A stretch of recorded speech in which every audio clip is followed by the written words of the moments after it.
bagong issue na ito. Actually, luma na ho ito. Pero dito, malalaman mo talaga na kung ano ang motibo ng paninira sa mga Tebes. Naku po, naku po. Meron po kasi akong ikikwento sa inyo ngayong araw na to. Isisiwalat ko sa inyo yung nangyari ho dyan sa Negros kung saan di ba, pinagbintangan po itong si Tebes na pumatay sa mga Digamo, okay dito kay Digamo bilang gobernador. Ngayon, lumalabas kung ano ang tunay na motibo ng pagbibintang sa mga Tebes. Nako po. Sabi ko sa inyo noon di ba, na time will tell the truth.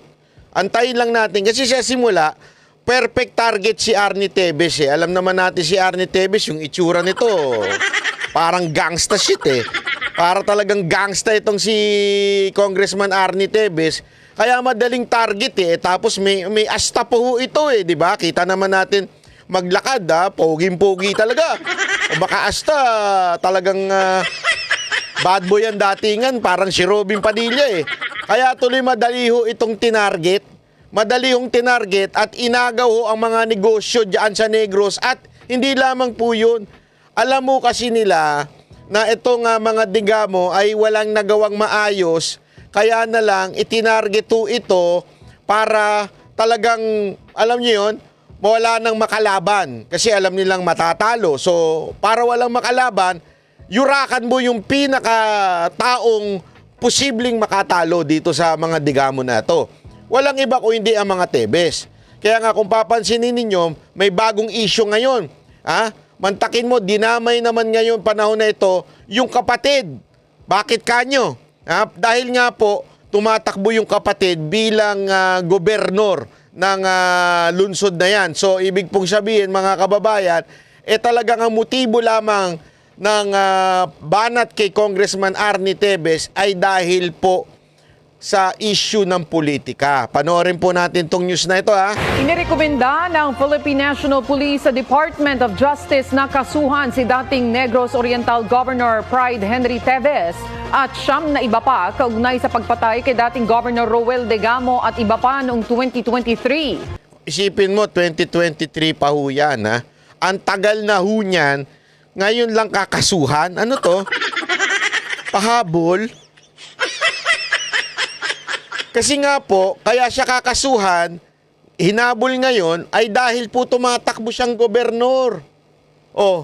Alam nyo, mahal ho namang, ito maaring tayo mga taga Metro Manila, iba, alam mo na, yung imahe kasi ng Tebes, parang ang bad boy ang datingan, pero mga taga Negros, mahal po ang mga Tebes. Yun ang tinatanong ko sa mga kakilala ko dyan Alam mo, iba kasi, ako naniniwala sa mga ganyan, yung propaganda. Kasi alam mo, kahit nung una, di ba, ang daming, kahit po ako, naloko din ako na parang ang dating ni Pastor Kibuloy, masamang tao, nangaabuso.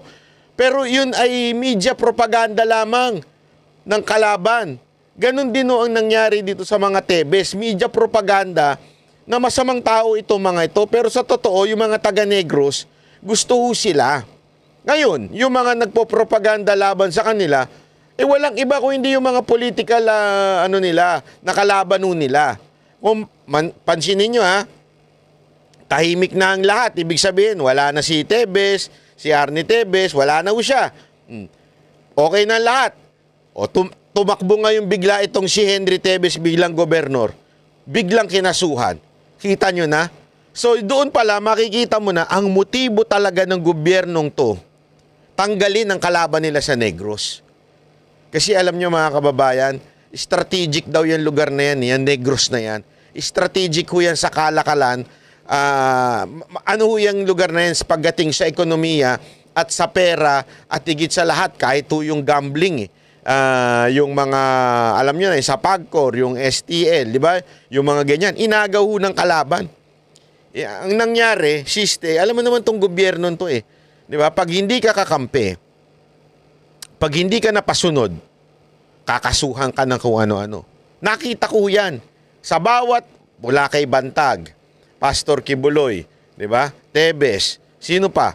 Ito yung mga nakikita nila makakalaban Hanggang umabot na nga sino? BP Sara Duterte, pati si Rodrigo Duterte. Lahat to. Kahit kami mga vloggers, kinakasuhan na. Pag hindi nila makuha, kakasuhan ka. Iimbentohan ka na kung ano-ano. Kaya expect nyo, kaming mga vloggers, expect ninyo.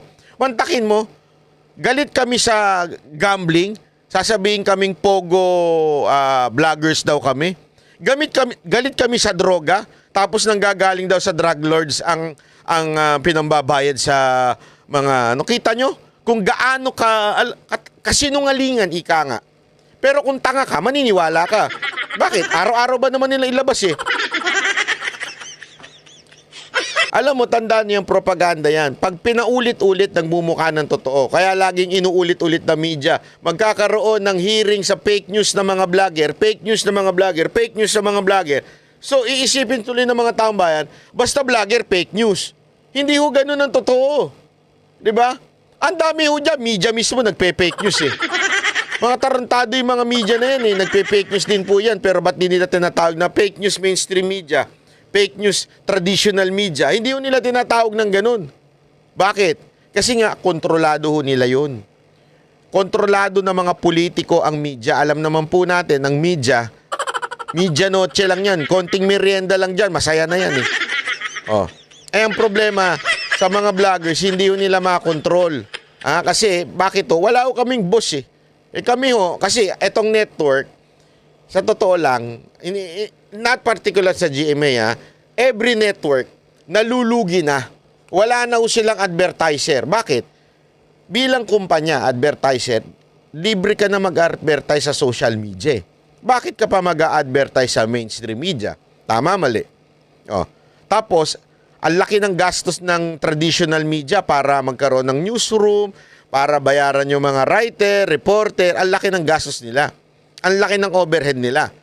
Kaya madali silang bayaran at tumanggap dahil sa ang laki ng gastos nila eh. So, ang bubuhay sa kanila, alam nyo na, pera ng politiko. Ang social media, wala ko kaming gastos. Yung sariling gamit lang namin. Computer, ilaw, camera, tapos na. Di ba? Microphone. Yun na yun. Tapos wala ko kaming overhead, expenses. Ibig sabihin, wala kaming sinasahuran. Ngayon, yung kita namin sa social media, sapat na po. Hindi na namin kailangan ng may magbayad sa amin. Ganun ang social media. Kaya nga mga kababayan, dyan pala makikita mo na kung sino ang prone na tunay na bayaran at tunay na naglalabas ng fake news. And yet, ang propaganda nila, basta vlogger, fake news. So what do I mean? Same thing pagdating sa ibang mga politiko. Para makuha nila ang mga cities. Halimbawa, kahit nga si Mayor Rama, di ba? Mantakin mo, gumawa sila ng mga kaso, binuhay nila yung kaso para matanggal. Ang dami hong mga mayor na hindi lang nababalita na pag hindi nila kakampi, binubuhay nila yung mga kaso. Nagkataon lang na una at saka kasi unang-una ito isa sa mga nauna ito si Congressman Arnie Tevez eh. Pero dahil nga sa pangyayaring ito, nabubuking natin na it's all about politics. Kasi kung seryoso silang kasali talaga itong mga Tevez na to, ito particular, si Henry Tevez, di sana nung una pa lang. Bakit ngayon lang yan? Kasi nga tumakbong gobernador. In other words, it's really politics ang reason kung bakit pinatutumba ang Tevez sa lugar nila. Ayon sa Criminal Investigation and Detection Group ng PNP, batayan sa mga bagong ebidensyang kanilang nakalap kaugnay sa kaso, kabilang ang mga na-recover na armas at pampasabog. Yan. Hindi pa nagbibigay ng pahayag ang kampo ni Pride Henry Tevez kaugnay nito. Ayon naman kay Attorney Ferdinand... Alam mo para palang binhi o seed. Seed yung armas Siguro nung sila po ay nag-raid noon, nagtanim sila ng butil ng tawag doon ng seed, 'di ba? Naglagay sila ng seed diyan. Pagdating ng 3 taon, tutubo na at magiging armas 'yan. Magiging baril 'yan, magiging granada 'yan. Tinanim nila noon. Ngayon lang nila nakita may ganun. Isipin nyo na nakakapagtaka yun Ngayon mo lang makikita yun after how many years? Tsaka mo lang sasabihin, may dagdag na ebidensya. Alam mo kung sino na naman ang pasimuno nito? Yung sip-sip na bida-bidang general. Yung kain na... Yung humahalik sa tumbong ni Marcos. Walaan nyo kung sino yun. Alam niyo, kilala niyo yun. Topacio na abogado ng kapatid ni Pride Teves na si dating Congressman Arnie Teves, katakataka na ngayon lang pinakakasuhan ang dating gobernador. Halata raw na itinaon ito sa panahon ng eleksyon dahil tumatakbong muli sa Negros Oriental si Pride Teves. Para pala kaming kami magkapatid na si Coach Oli. Bakit? Kalbo si Teves, parang ako. Si Arnie Teves. Etong si Henry Teves, may buhok. Eh? Huwag ka mag-alala, Congressman Arnie Teves. Mas yummy ang mga kalbong katulad natin. Yes. Dati nang itinanggi ng magkapatid na Teves na may kinalaman sila sa pagpatay kay Digamo. Ayan, pakinggan natin itong statement po ni Atty. Topacio. O, ito. Magandang araw po. Oh. Mayroon na naman kaming natanggap na bagong intel mula sa mga taong Atty. Topacio, hindi sa inyo bagay yung seryoso masyado, Hindi kasi si Atty. Topacio maligalig to eh. Pag nakakasama natin to eh. nagmamalasakit at sawang-sawa na sa kabulastugan ng kasalukuyang administrasyon na may mga ahensya ng pamahalaan na matinding inuudyukan ng ilang politiko. Sino? PNP ba yan? PNP ba yan? PNP ba yan? Si Tory ba yan? Si Tory ba yan?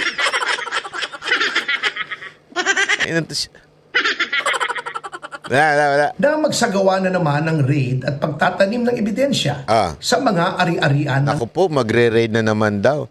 Alam nyo mga kababayan, naniniwala ako dito. Bakit? Ganon din kay Pastor Kibuloy. May nabalitaan kami na magre-raid doon.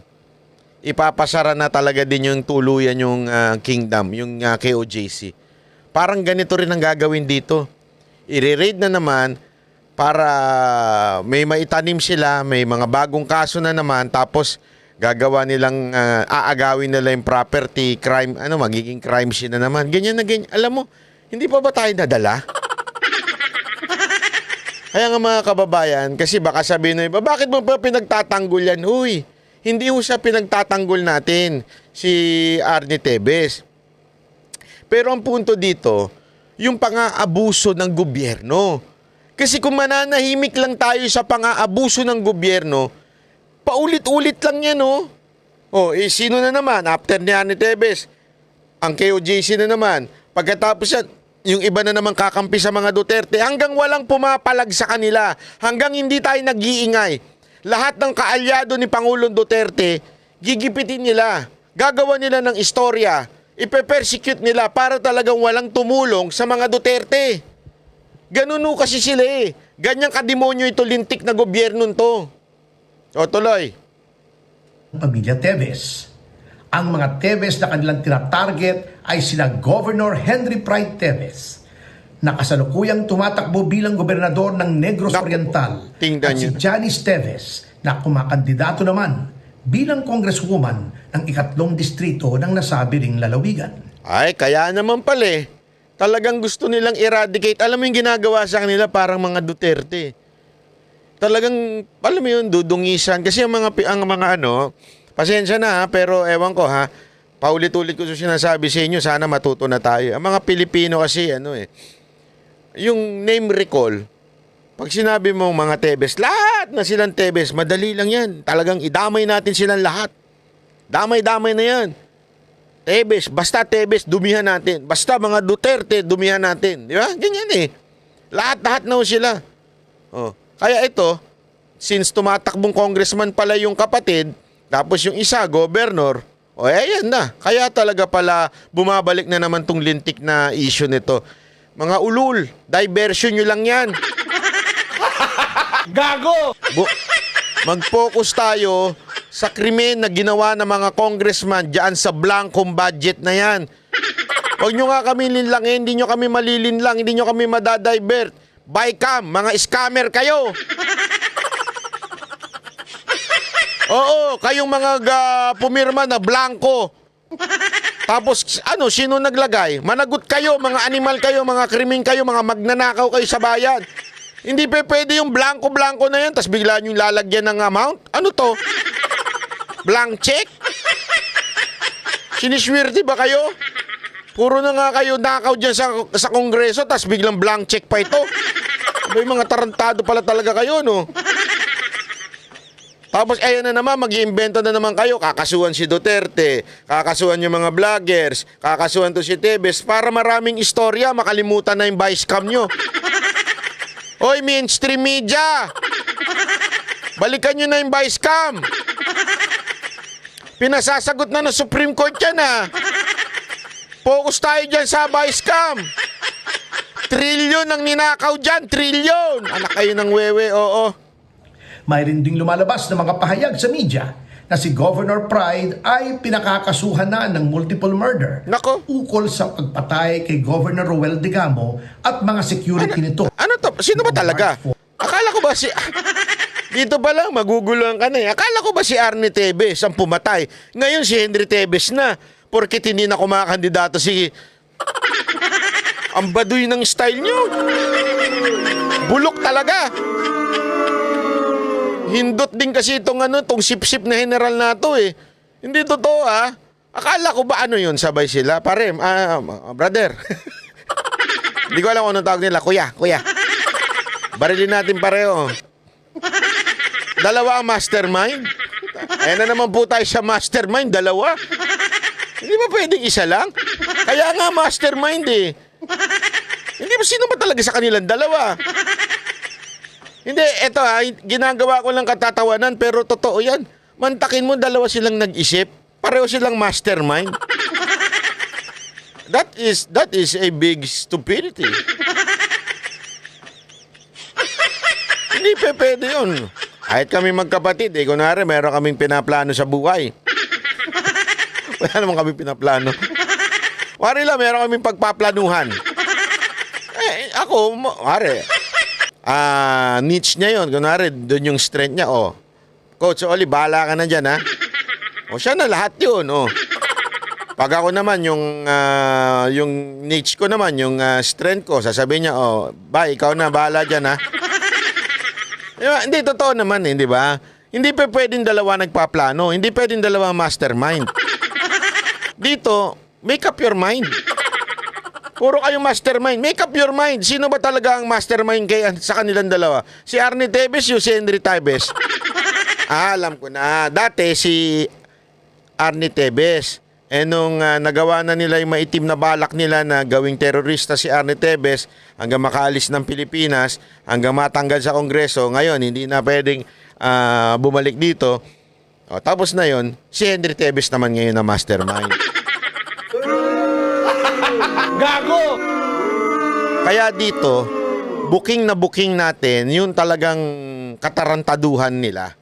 Booking na booking natin. Dito, patunay talaga ito eh. Sabi ko nga dito sila nagkamali. If you think you made a right decision by charging Henry Tevez, di ba? By including Henry Tevez doon sa charge against doon sa pumatay kay Digamo, nagkakamali kayo dito. Dito lumalabas talaga yung inyong motibo. Na ang motibo ninyo, burahin lang ang mga Tevez doon sa lugar nila para makatakbo kayong at kayo ang maghari-harian dyan sa Negros. Nako po, nako.